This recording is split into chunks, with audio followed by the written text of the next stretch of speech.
abogado Mariano Curicama, prefecto de Chimborazo, señor ingeniero Antonio Baduy, mejor industrial 2013, asambleísta Verónica Guevara, en representación de la Asamblea Nacional, a quien agradezco nuevamente el reconocimiento que nos dieron a la Cámara de Industria, licenciada Peggy Ricaurte, delegada de la señora Ministra de Inclusión Social y Económica, abogado José Antonio Ávila Stack, delegado del señor Prefecto Provincial del Guayas, señores miembros del Honorable Cuerpo Consular, señor Presidente de la Federación Nacional de Cámaras de Industrias del Ecuador, Pablo Dávila, gran amigo, a quien agradezco mucho su presencia, señores presidentes de las diferentes cámaras de industria del país, tengo que resaltar la presencia de Alex Sancho, de Cotopaxi, quien hizo, de Chimborazo, discúlpame,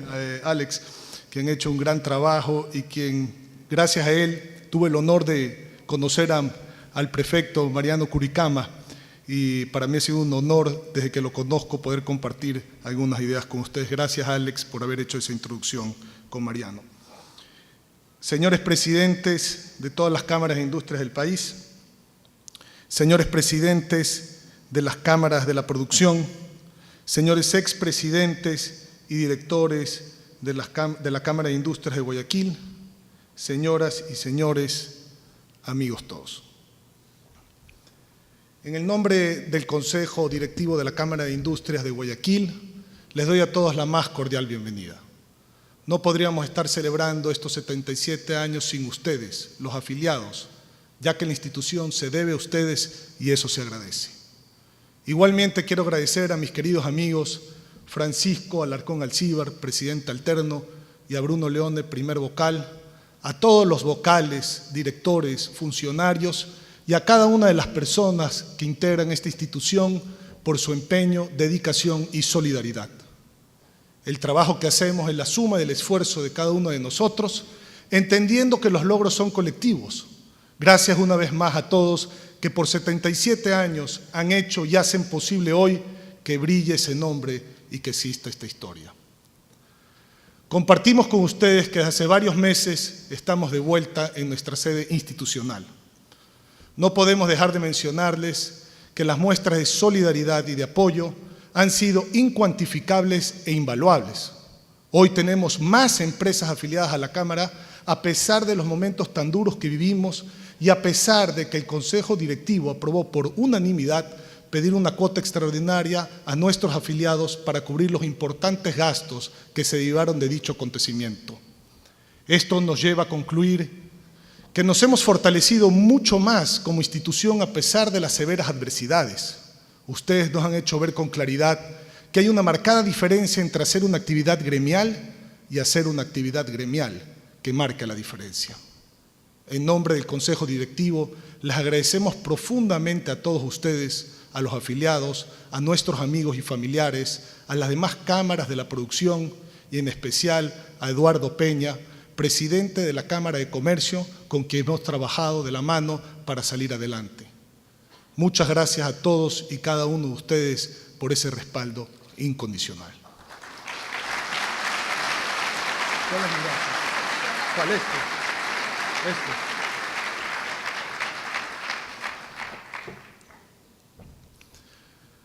Hoy, tal como ocurrió hace 77 años, la Cámara de Industrias de Guayaquil asume el papel que le corresponde en la historia de la ciudad y del país: representar y defender responsablemente a la industria como generadora de empleo, desarrollo y bienestar.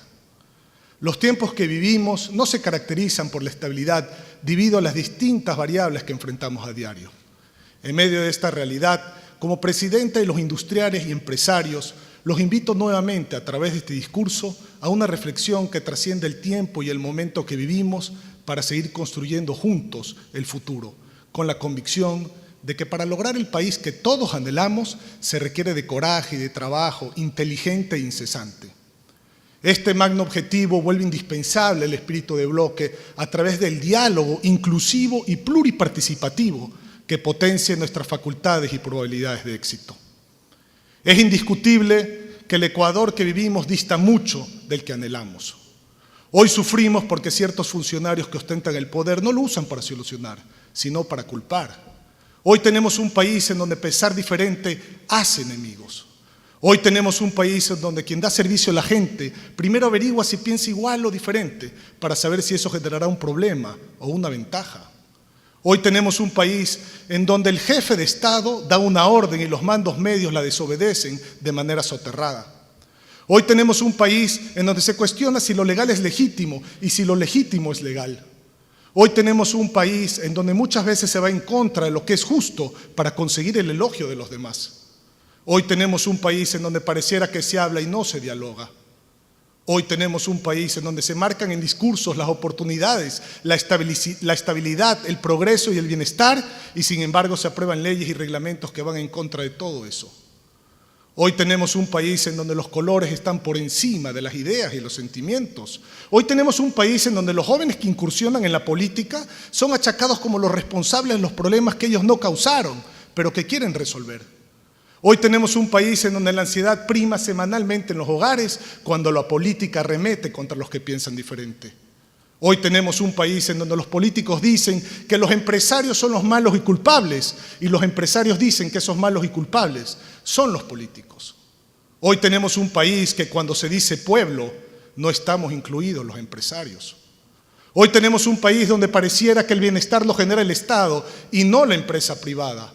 Hoy tenemos un país en donde el cuestionamiento es si uno se mete con la política o si la política se mete con uno, si el martes es jueves y si el jueves es sábado, y si la rentabilidad económica es o no compatible con el desarrollo social.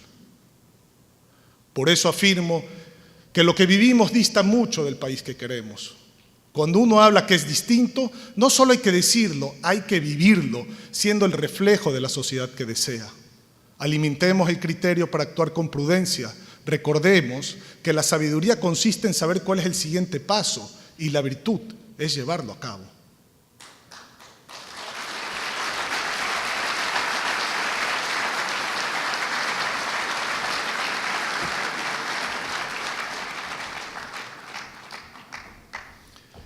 Por eso hay que construir un país en donde los empresarios seamos corresponsables de la cohesión social, en donde entendamos que nuestro rol no es solo producir, sino integrarnos en la sociedad, en donde la solvencia moral sea más importante que la solvencia económica, en donde los que menos tienen tengan la mano de los que tuvieron las oportunidades de tener, en donde el futuro no sea una promesa, sino una construcción, en donde no tengamos que mendigar por un cupo de mercado en un mundo globalizado, en donde los problemas económicos y sociales se resuelvan independientemente del tinte político, en donde exista confianza del inversionista en el país y confianza del país en el inversionista, en donde el político esté sirviendo al ciudadano con acciones y no en discursos, un país que luche por el bien colectivo para lograr el bien individual, un país cuyos gobernantes no usen el poder para generar resentimientos ni para promover el odio, sino para unificar y construir, un país que nos diga a todos: prohibido perder la esperanza, prohibido perder la fe y prohibido vivir con miedo.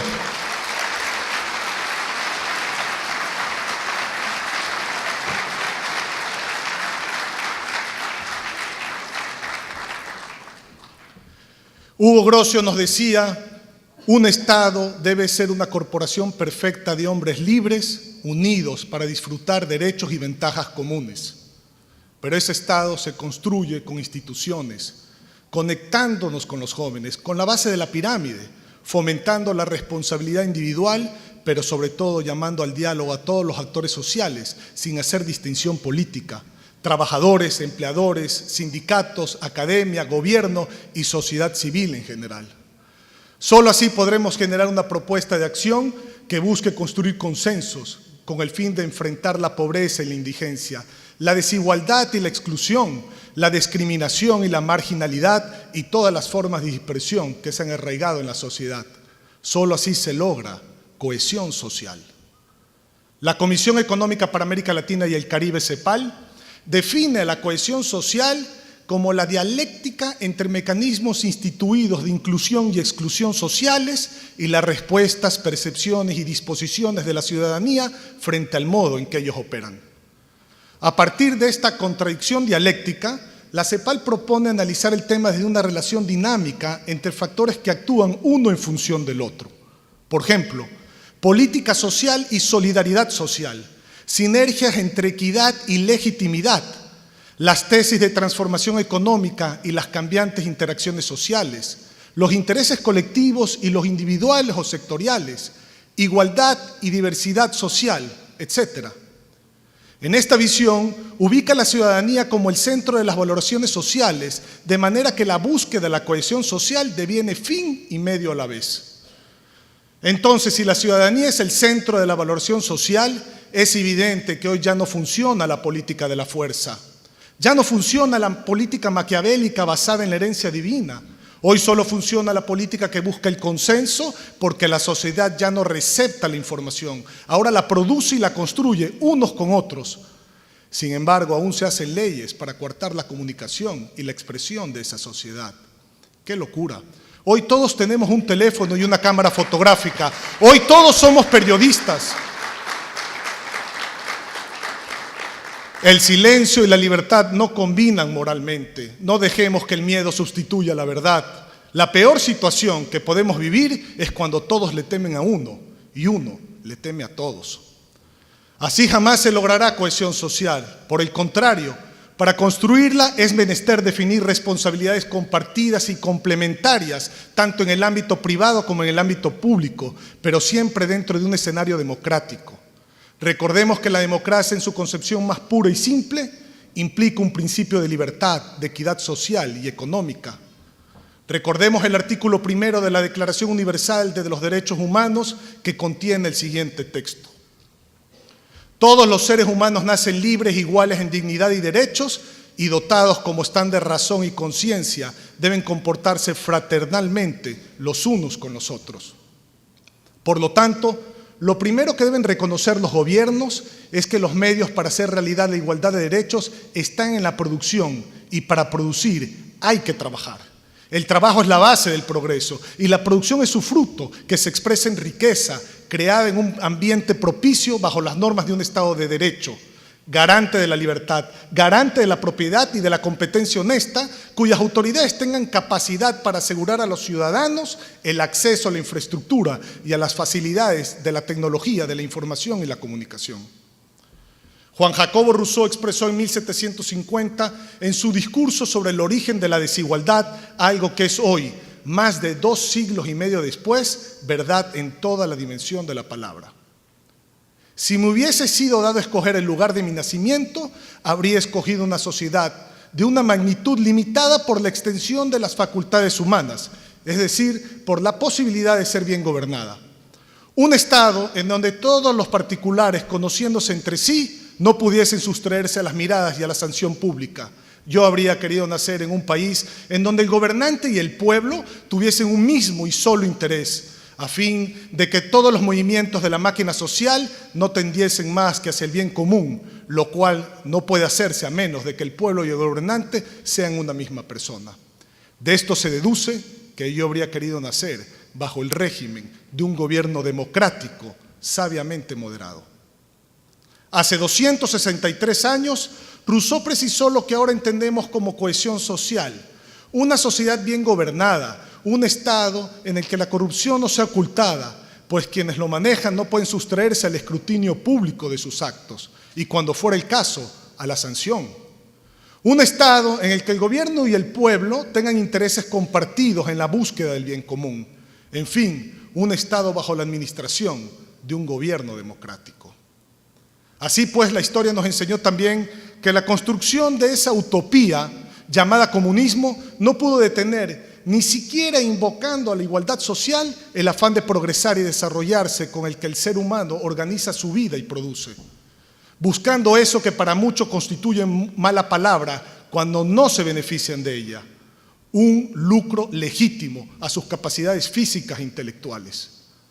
El problema de la desigualdad reside en principio en la lectura económica, social y política que le demos al lucro, porque en su búsqueda de igualdad hay en ese pequeño detalle de negar el afán de lucro como motor del progreso económico y social, fracasó clamorosamente el comunismo. Hago un llamado a los empresarios como parte de la sociedad y por lo tanto como actores de los procesos de cohesión social para que estemos inmersos en la defensa de los derechos humanos, económicos y sociales que son propios del mundo contemporáneo, entre los que se incluyen los de la no discriminación. Debemos entender que no hay mejor sistema de gobierno y de convivencia que el democrático, que la democracia tiene que basarse en leyes, no en hombres, en instituciones estables, no en organizaciones remendadas al calor de intereses coyunturales que se disuelven tan pronto como empiezan. En la libertad, entendida como la capacidad de organización individual y colectiva para emprender proyectos de desarrollo, incluyendo la capacidad para pensar y difundir el pensamiento por cualquier medio de comunicación. Una sociedad democrática se construye bajo el signo de la confianza. Esa confianza nace de la certeza de que hay un gobierno que administra, que hay un poder legislativo que aprueba leyes y fiscaliza, y que hay un poder judicial que garantiza a la sociedad una convivencia ordenada por las leyes para reconocerle a cada cual lo que le corresponde.